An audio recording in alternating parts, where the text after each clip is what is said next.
Hello दोस्तों, नमस्कार। Amit academy for civil services में आप सभी का स्वागत है। दोस्तों, इस वीडियो में हम यूपी पीसीएस और आरओ प्रारंभिक परीक्षा 2025 के लिए प्राचीन भारत का इतिहास में सिंधु घाटी सभ्यता के बारे में पढ़ेंगे। इसके पहले हमने सिंधु घाटी सभ्यता के महत्वपूर्ण स्थलों के बारे में पढ़ा था। इस वीडियो में नगर नियोजन, आर्थिक जीवन, सामाजिक जीवन आदि के बारे में हम पढ़ेंगे। जो भी प्रारंभिक परीक्षा में आने वाली महत्वपूर्ण बातें हैं, सिर्फ वही पढ़ना है। सिंधु घाटी सभ्यता को हम हड़प्पा सभ्यता भी कहते हैं। सबसे पहले देखते हैं नामकरण। इसका नाम पड़ा सिंधु घाटी सभ्यता।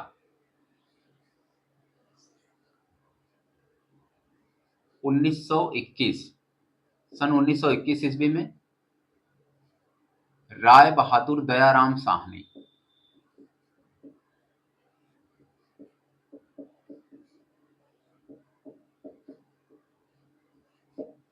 इनके द्वारा हड़प्पा में खुदाई करवाई गई और सिंधु नदी घाटी के किनारे जो स्थल पाया गया था, एक प्राचीन सभ्यता का स्थल पाया गया था अवशेषों में। सबसे पहले हड़प्पा नामक स्थल पर खुदाई होने के कारण सिंधु घाटी सभ्यता को हड़प्पा सभ्यता भी कहते हैं। सबसे पहले हड़प्पा नामक स्थल पर खुदाई हुई थी, इस कारण इसे हड़प्पा सभ्यता भी कहते हैं। और सबसे पहले पुरातत्वविदों को जब जानकारी मिली कि यहाँ कोई सभ्यता थी, अवशेषों को जब खोदा गया तो इन्हें लगा कि सिंधु घाटी तक ही, सिंधु नदी के किनारे तक ही, आसपास ही ये स्थल सीमित हैं। लेकिन बाद में ये शहरों के जो भी स्थल जब खोजे गए तो अन्य नदियों के किनारे भी मिले। इसके पहले हम नदी आदि पढ़ चुके हैं। हड़प्पा है रावी के किनारे। हड़प्पा और मोहनजोदड़ो ये हैं अब पाकिस्तान में। सिंधु घाटी सभ्यता का स्थान पड़ता है, कहा जाता है, भारतीय उपमहाद्वीप के उत्तरी और उत्तर पश्चिमी क्षेत्र में। तो भारत का उत्तर पश्चिमी क्षेत्र, उत्तर भारत, उत्तर पश्चिमी भारत और पाकिस्तान का थोड़ा सा क्षेत्र, ये हो गया सिंधु घाटी सभ्यता। इसे कहा जाता है नगरीय सभ्यता थी।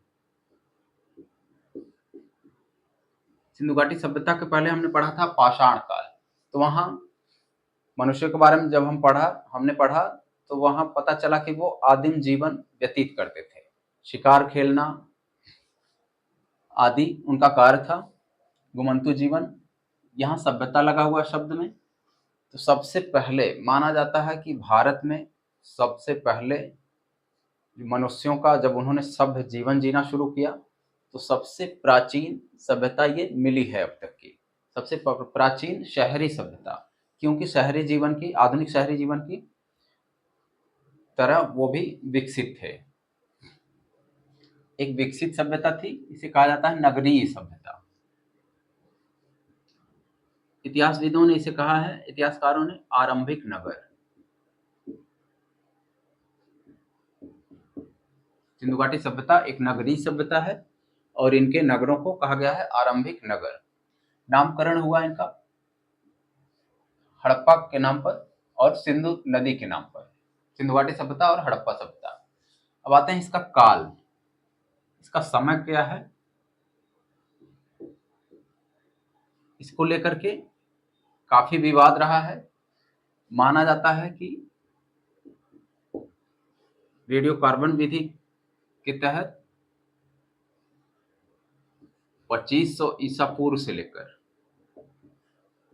1750 ईसा पूर्व तक लगभग, इस तिथि को अगर हम 2400 ईसा पूर्व और यहाँ 1700 ईसा पूर्व ये भी अगर कह दें तो दोनों सही हो जाएगा। क्योंकि कई किताबों में 2400 ईसा पूर्व से लेकर 2700 ईसा पूर्व, 1700 ईसा पूर्व तक मिलता है और कुछ में 2500 से 1750। कुछ विद्वान तो मानते हैं कि 3500 ईसा पूर्व पहले तक का है। तो लगभग 2400, 1700, 2500, 1750। इसके बाद इस काल तक ये सिंधु घाटी सभ्यता के नगर ये अस्तित्व में रहे, चरम अवस्था में ये रहे। उसके बाद 1700 आते आते इसका पतन हो जाता है। पहले हम देखते हैं इसका काल हो चुका है। इसे कहते हैं आद्य ऐतिहासिक युग की सभ्यता।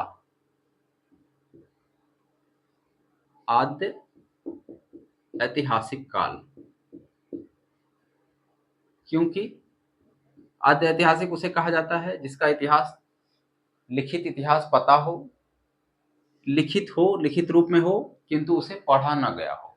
तो इसकी लिपि पढ़ी नहीं गई है। सैंधव सभ्यता में जो लिपि है उसे पढ़ा नहीं गया है। मौजूद तो है लेकिन पढ़ा नहीं जा सका, इसलिए कहा जाता है आद्य ऐतिहासिक। उसके बाद इनकी लिपि है भाव चित्रात्मक। इसमें कुछ जैसे मछली, वृत्त, आयत आदि भाव बने हुए हैं, चित्र बने हुए हैं, और इनकी लिपि होती है, इन्हें लिखा जाता है दाएं से बाएं, उल्टा।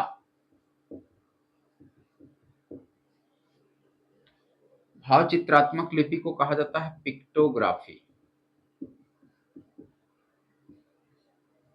इसमें 64 मूल चिन्ह थे, 64 मूल चिन्ह पढ़े ना जा सके हैं, इसलिए इन्हें कहते हैं आद्य ऐतिहासिक। नगरीय है, इसका समय है इतना, और आद्य ऐतिहासिक, ये बातें हो गई। यहाँ के मुख्य निवासी कहे जाते हैं मुख्य निवासी। इनके मुख्य निवासियों को माना जाता है द्रविड़ और भूमध्य सागरी हैं। द्रविड़ हैं और भूमध्य सागरी।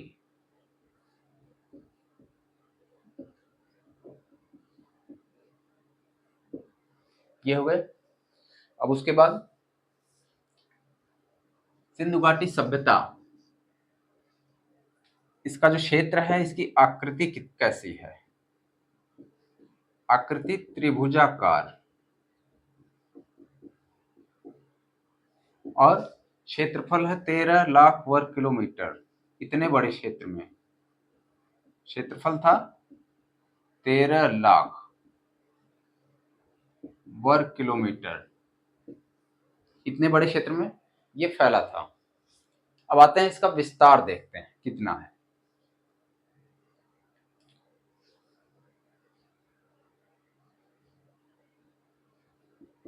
सिंधु घाटी सभ्यता का विस्तार कहां से लेकर कहां तक?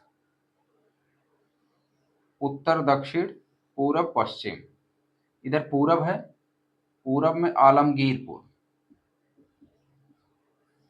आलमगीरपुर, आलमगीरपुर है अब के मेरठ में। और है ये हिंडन नदी, हिंडन के, ये हिंडन नदी यमुना की सहायक नदी है। मेरठ में हिंडन नदी किनारे थी, हिंडन के बाएं तट पर। यूपी है तो इसमें ध्यान से पढ़ना, हिंडन के बाएं तट। ये सबसे पूर्वी है, सबसे पूर्वी, सबसे पश्चिमी, सबसे उत्तरी और सबसे दक्षिणी क्षेत्र। आलमगीरपुर से लेकर, पूरब में आलमगीरपुर से लेकर पश्चिम में सुतका गेंडोर, सुतका गेंडोर, या कहीं कहीं लिखा मिलता है सुतकांगेडोर। सुतका गेंडोर में ये पाकिस्तान के बलूचिस्तान में। ये है दाश्क नदी, बलूचिस्तान। पूरब में आलमगीरपुर से लेकर के पश्चिम में सुतका गेंडोर तक, पूरब में हिंडन नदी से लेकर के पश्चिम में दाश्क नदी तक, या नदी के आधार पर पूछे या जगह के आधार पर। पूरब में मेरठ से लेकर पश्चिम में बलूचिस्तान तक, या फिर आज का स्थान। अब आते हैं उत्तर, उत्तर दिशा में है मांडा। मांडा है जम्मू कश्मीर, जम्मू कश्मीर में ये स्थल था सबसे उत्तरी। ये पड़ता है चिनाब नदी में। मांडा था चिनाब नदी के किनारे। चिनाब नदी हो गया, उत्तर में चिनाब नदी से लेकर दक्षिण में, उत्तर में मांडा से लेकर दक्षिण में दायमाबाद, दायमाबाद है महाराष्ट्र में, और गोदावरी नदी। सिंधु घाटी सभ्यता उत्तर में मांडा से लेकर दक्षिण में दायमाबाद तक, या फिर उत्तर में जम्मू कश्मीर से लेकर दक्षिण में महाराष्ट्र तक, उत्तर में चिनाब नदी से लेकर दक्षिण में गोदावरी तक। ये हो गए चारों, सबसे पूर्वी, सबसे पश्चिमी, उत्तरी और दक्षिणी क्षेत्र। अब आते हैं, देखते हैं इसका नगर नियोजन। सबसे प्रभावशाली विशेषता है हड़प्पा सभ्यता की नगर नियोजन।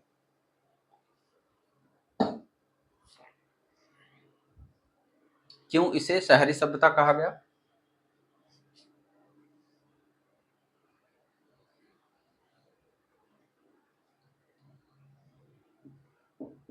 नगर नियोजन ये सबसे प्रभावशाली विशेषता है।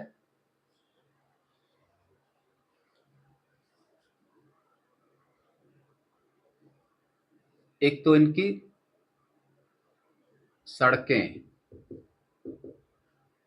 और जल निकास प्रणाली इनके नगरों की खास विशेषताएं हैं।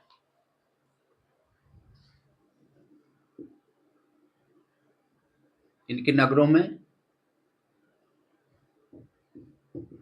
सड़कों और नालियों, इनका जाल फैला हुआ है, जिसे कहते हैं हम सड़कें ग्रिड पद्धति पर हैं, ग्रिड पैटर्न पर हैं, जिसे हम कहते हैं सड़कें समकोण पर काटती हैं एक दूसरे को। इस प्रकार से बना हुआ है, ग्रिड पद्धति पर है, सड़कों और नालियों का जाल है, नालियां पक्की ईंटों की बनी हैं और ईंट पत्थरों से ढकी हुई हैं। नालियां ढकी हैं, पक्की ईंटों की बनी हैं। ये हो गया। इनकी जल निकास प्रणाली, हर घर में मोरियों से संबंधित, मोरियों से लेकर के जल निकासी की व्यवस्था है, और नालियां मुख्य नाली से जुड़ी होती थी। सड़कें भी एक दूसरे पर काटते हुए, समकोण से काटते हुए एक दूसरे से जुड़ते हुए चली जाती थी, और मुख्य रास्ते उत्तर से दक्षिण की तरफ खुलते थे। रास्ते मुख्यतः उत्तर से दक्षिण दिशा की तरफ जाते थे। इनके मकान होते थे 1 मंजिले, 2 मंजिले, मकान लगभग आयताकार, छोटे से लेकर के बड़े मकान, पक्की ईंटों के बने 2 मंजिले मकान भी पाए गए हैं। मंजिले, 2 मंजिले, पक्की ईंटों के और कच्चे ईंटों के। इनकी ईंटें हैं, सभी तरह की ईंटें बनाते थे, जिसमें आयताकार ईंटें सर्वाधिक थी।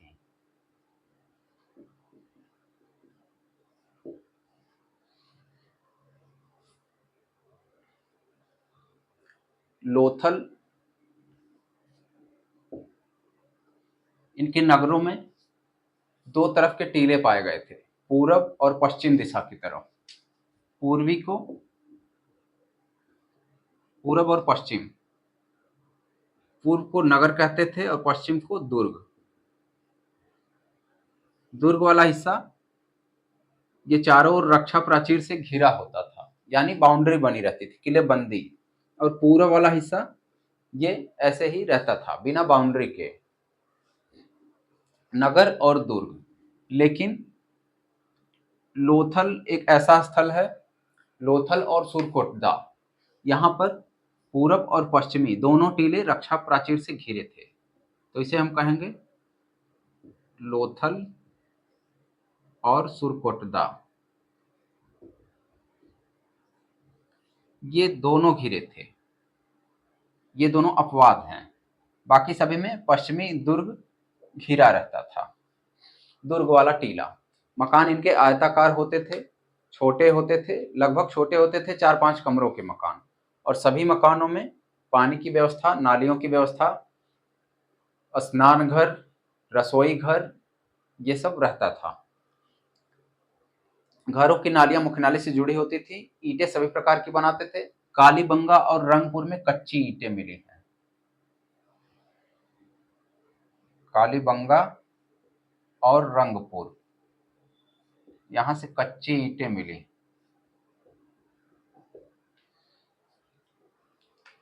उसके बाद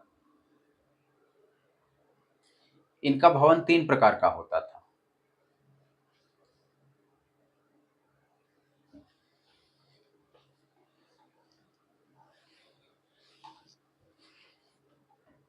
इनके भवन सामान्यतः 3 श्रेणियों में थे।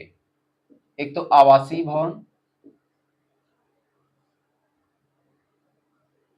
विशाल भवन, आवासीय छोटे होते थे, उसके बाद विशाल भवन, और सार्वजनिक भवन। सार्वजनिक में स्नानागार, जैसे मोहनजोदड़ो में स्नानागार मोहनजोदड़ो में प्राप्त हुआ है, और अन्नागार, ये सार्वजनिक हुआ करता था। बफर स्टॉक, अनाज का भंडारण किया जाता था।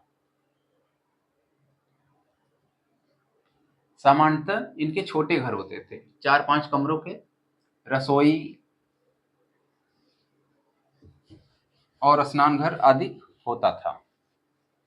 इनके घरों के दरवाजे मुख्य सड़क की तरफ नहीं खुलते थे, पीछे की तरफ खुलते थे। लोथल इसका अपवाद है जिसमें दरवाजे सड़क की तरफ खुलते थे।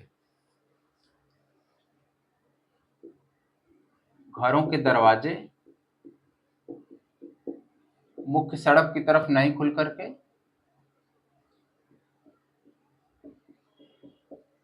पीछे की ओर खुलते थे, यानी पीछे से रास्ता था। लोथल इसका अपवाद है, लोथल में सामने था, क्योंकि वहां गोदीवाड़ा था और वो व्यापारिक केंद्र था। यहां सड़क की तरफ दरवाजे खुलते थे। ये बात हो गई। अब उसके बाद इनका धार्मिक जीवन। नगर नियोजन में सबसे खास बात है सड़कें और नालियां, स्नानागार और बफर स्टॉक। इनका धार्मिक जीवन कैसा था? धार्मिक धार्मिक जीवन कैसा था? मातृदेवी, पशुपति,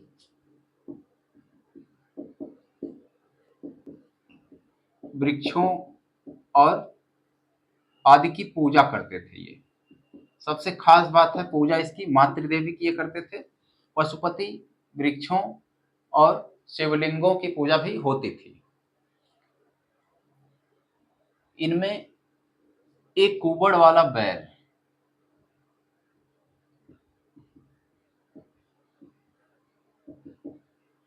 ये बहुत पूज्य था, इनके लिए बड़ा पूजनीय था।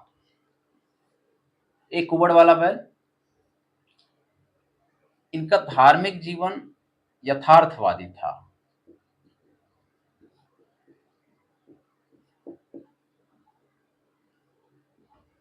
या कहते हैं व्यावहारिक, अलौकिक।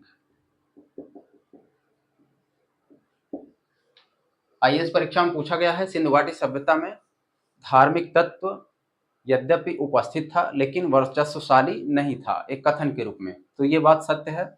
धार्मिक जीवन जीते थे लेकिन यथार्थवादी, अलौकिक, यानी इस लोक में विश्वास करना। वो स्वर्ग के लिए मरे नहीं जा रहे थे, आडंबर नहीं करते थे।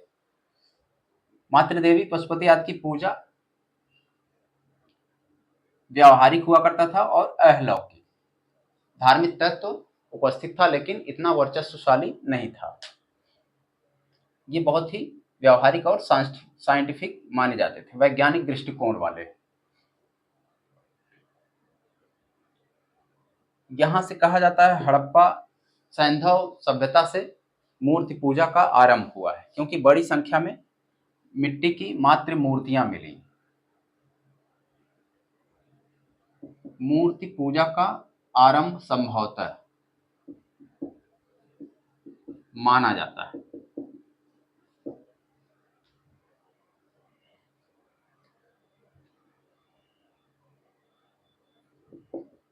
मोहनजोदड़ो से जैसे मिला हुआ है एक 3 मुख वाले देवता, जिन्हें पशुपति कहा गया।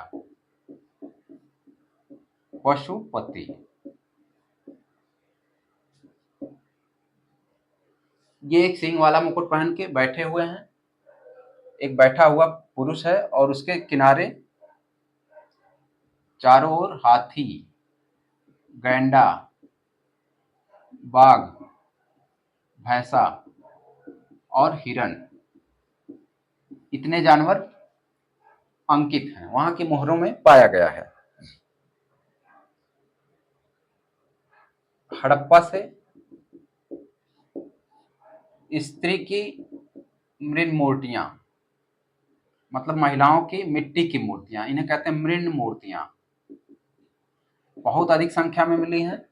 और स्त्री के गर्भ से निकलता पौधा, स्त्री के गर्भ से निकलता पौधा, वहां पर ये दिखाया गया है। तो इससे पता चलता है कि धरती को उर्वरा की देवी मानते थे।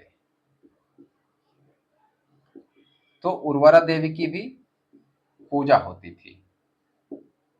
उर्वरा की देवी मानकर धरती की भी पूजा, धरती वृक्ष आदि की पूजा, ये वहीं से अभी तक चला आ रहा है।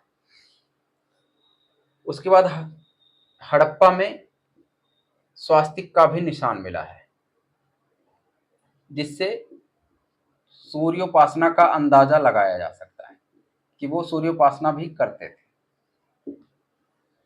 मंदिर का प्रमाण नहीं मिला है, कोई मंदिर का साक्ष्य नहीं मिला है।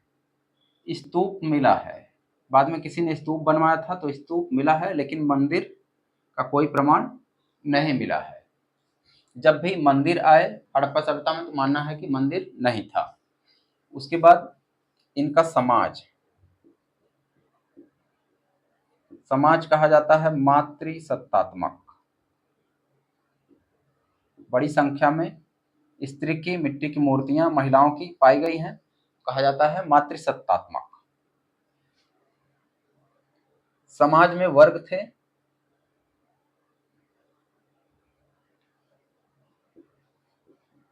इतने वर्गों में था मोटी मोटा पुरोहित, व्यापारी, शिल्पी, श्रमिक, श्रमिक आदि, इतने वर्गों में ये बटे हुए थे। तरह तरह के शिल्प थे, हस्तशिल्प, दस्तकारी बहुत ही प्रसिद्ध हुआ करता था। ये शांति प्रिय थे, युद्ध वगैरह नहीं करते थे, शांति प्रिय। अगर आए युद्ध होता था तो उसको नहीं मानेंगे, युद्ध नहीं करते थे, तलवार से परिचित नहीं थे, तलवार और लोहा इनसे परिचित नहीं थे। सिंधु घाटी सभ्यता के प्रश्नों में 2-3 चीजें हैं, जैसे एक तलवार, एक लोहा, युद्ध, ये बातें अगर आती हैं तो माना जाएगा कि ये सही नहीं है। न तलवार से परिचित थे, न लोहे से, न ही युद्ध करते थे। शांतिप्रिय थे, व्यापार, व्यापार पे बहुत ध्यान देते थे, व्यापार इनका बहुत आगे था, इसीलिए खुशी से रहते थे। ये जो बाड़े बनाई जाती थी, किलेबंदी की जाती थी पश्चिमी दुर्ग में, ये पशुओं की चोरी ना हो जाए, बहुत सारे पशु पाले जाते थे, जैसे भेड़, बकरी, बैल, सुअर आदि पाले जाते थे, तो उनकी चोरी ना हो जाए, इसलिए सुरक्षित रखने के लिए किलेबंदी की जाती थी पश्चिमी क्षेत्र में। उसके बाद है,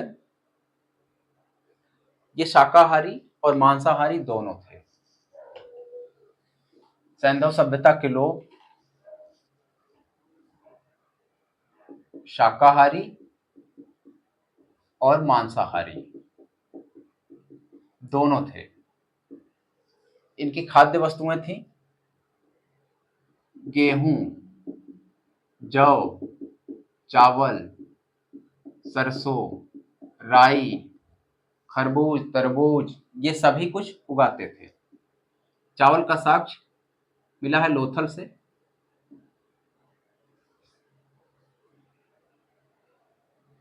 सरसों कहा जाता है कि बाढ़, सिंधु नदी में बाढ़ आने के बाद जब चली जाती थी, नवंबर के माह में ये बुआई करते थे। बाढ़ जब चली जाती थी तो बुआई कर देते थे गेहूं आदि की, और अप्रैल तक आते आते काट लेते थे, फसल की कटाई कर लेते थे। ये हो गया। मांसाहारी में ये मछली भी पकड़ते थे, मछली, सूअर,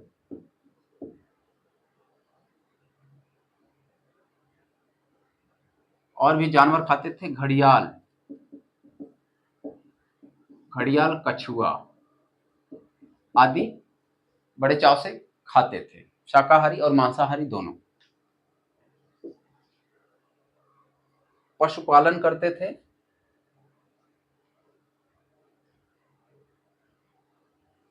बकरी, भेड़, सूअर, गाय, बैल सभी पालते थे। इनके किसी मोहरों पर किसी गाय का चित्र नहीं पाया गया है। उसके बाद घोड़े के साक्ष्य मिले थे सुरकोटदा से।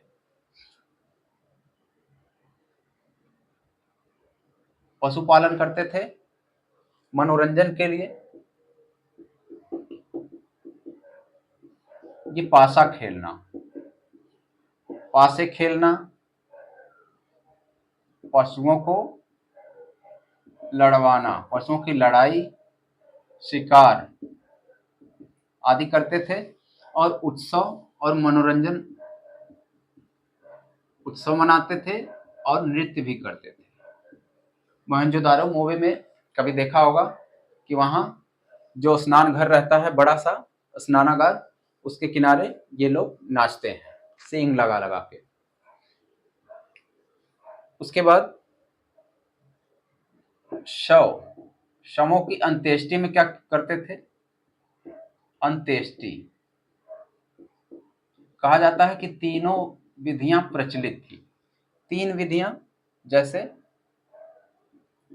आंशिक समाधिकरण, दूसरी है पूर्ण समाधिकरण, तीसरी विधि है दाह। ये तीनों विधियां प्रचलित थी, आंशिक, पूर्ण और दाह। आंशिक में होता था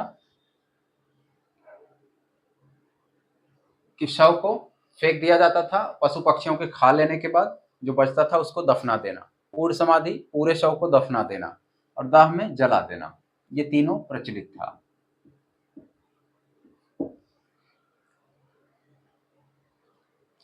इनका समाज था मध्यम वर्गीय राजतंत्रात्मक।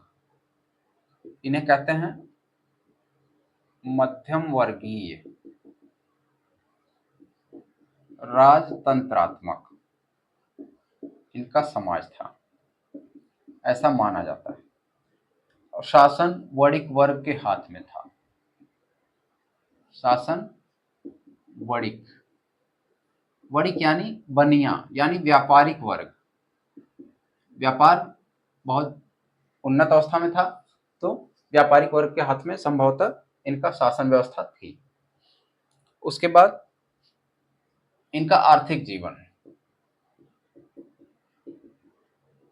संघ सभ्यता का आर्थिक जीवन, ये कृषि व्यापार करते थे। कृषि में गेहूं, जौ, कृषि, गेहूं, जौ, चना, मटर, राई, सब कुछ। सरसों, कहा जाता है कि कपास उगाने वाले सिंधु सभ्यता के लोग विश्व में सबसे पहले कपास उगाने वाले लोग थे। सबसे पहले कपास उगाई गई सिंधु सभ्यता में, और मूर्ति पूजा की शुरुआत सैंधव सभ्यता से मानी जाती है। कृषि करते थे, पशुपालन और शिल्प। पशुपालन में सभी प्रकार के पशु पालते थे, हाथी तक पालते थे ये लोग।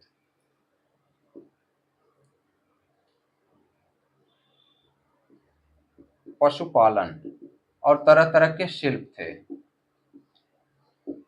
हाथ के बनाए सामान।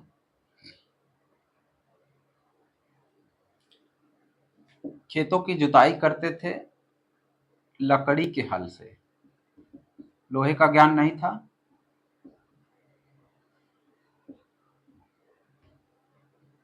कालीबंगा में हल रेखा मिली है, जुता हुआ खेत। हल रेखा या जूता खेत, ये हो गया।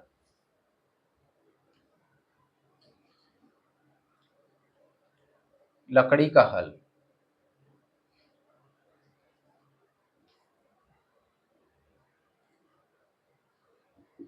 मोहनजोदड़ो, हड़प्पा और कालीबंगा, यहां से अन्नागार मिला है।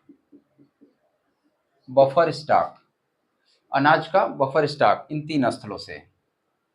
मोहनजोदड़ो से प्राप्त अन्नागार सैंधव स्थलों में सबसे बड़ा निर्माण क्षेत्र है, सबसे बड़ा स्थल है, सबसे बड़ा भवन है अन्नागार। शिल्प और तकनीक, ये कांसे की सभ्यता थी, कांस्य युगीन। तांबे के साथ टिन मिलाकर ये कांसा बनाते थे, और इससे औजार। लोहे का ज्ञान नहीं था। तांबा से टिन, कांसे के औजार, सोना, चांदी, टिन आदि, ये सब प्रयोग करते थे। सोना, चांदी ये मंगवाते थे कर्नाटक, अफगानिस्तान और ईरान से। तांबा खेतड़ी से मंगाते थे, तांबा खेतड़ी, ये हो गया।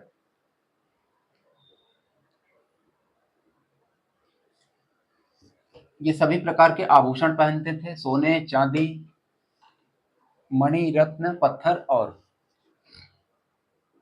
बस लोहे से परिचित नहीं थे। उसके बाद है बर्तनों पर और मुहरों पर।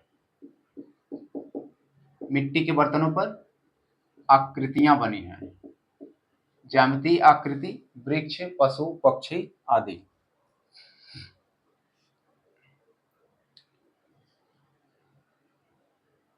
इनकी लिपि पढ़ी नहीं जा सकी है, 64 मूल चिन्ह। अभी हमने पढ़ा पिक्टोग्राफी कहते थे, दाएं से बाएं लिखी जाती थी।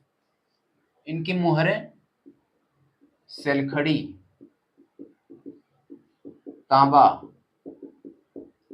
टिन, मिट्टी, पत्थर आदि सभी चीजों की बनी है। कांसे की भी मुहरें बनी हैं,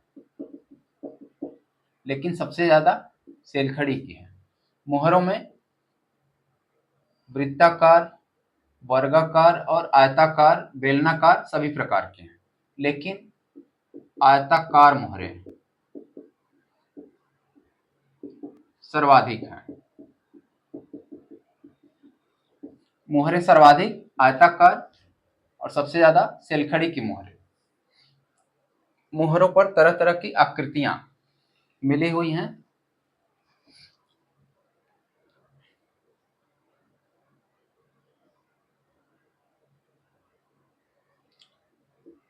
लोथल, लोथल से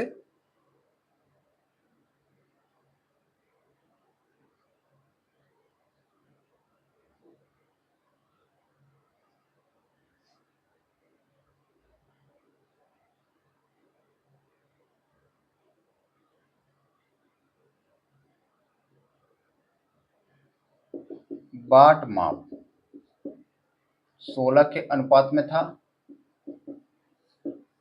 लोथल से हाथी दांत का पैमाना ये मिला है, ये हमने पढ़ा था स्थलों में। लोथल से फारस की मोहरें भी मिली हैं। इससे पता चलता है कि यहाँ व्यापार होता था।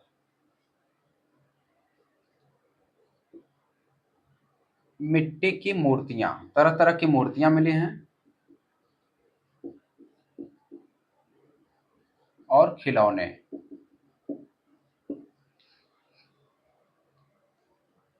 सैंधव सभ्यता में वस्तु विनिमय प्रणाली प्रचलित थी।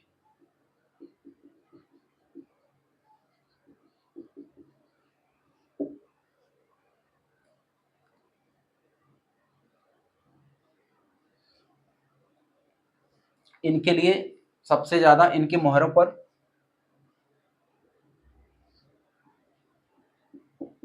सबसे ज्यादा एक श्रृंगी पशु, एक श्रृंगी पशु कोई है, इसका नाम पता नहीं है, मोहनजोदारो में दिखाता है मोहर पे, मोहनजोदारो मूवी में। ये सबसे ज्यादा अंकित है, सर्वाधिक अंकित है मोहरों पे एक श्रृंगी पशु। और सबसे ज्यादा पूज्य है कुबड़ वाला सांड, कुबड़ वाला बैल। इनके लिए सबसे पूज्य पूछा जाए तो हो जाएगा कुबड़ वाला बैल। सबसे ज्यादा अंकित है एक श्रृंगी पशु, इसकी मोहरें सबसे ज्यादा पाई गई। उसके बाद लगभग 1700 ईसा पूर्व, 2000 से 1700 ईसा पूर्व के बीच माना जाता है कि इस सभ्यता का अचानक से पतन होता है और उसके सही कारण पता नहीं है। तो इतिहासकार मानते हैं, इसका कहा जाता है 1700 ईसा पूर्व तक आते आते इसका पतन हो जाता है, ये सभ्यता विलुप्त हो जाती है। इसका कारण क्या है? बाह्य आक्रमण माना जाता है कि ये कारण हो सकते हैं। बाह्य आक्रमण, जलवायु परिवर्तन, व्यापार गतिरोध,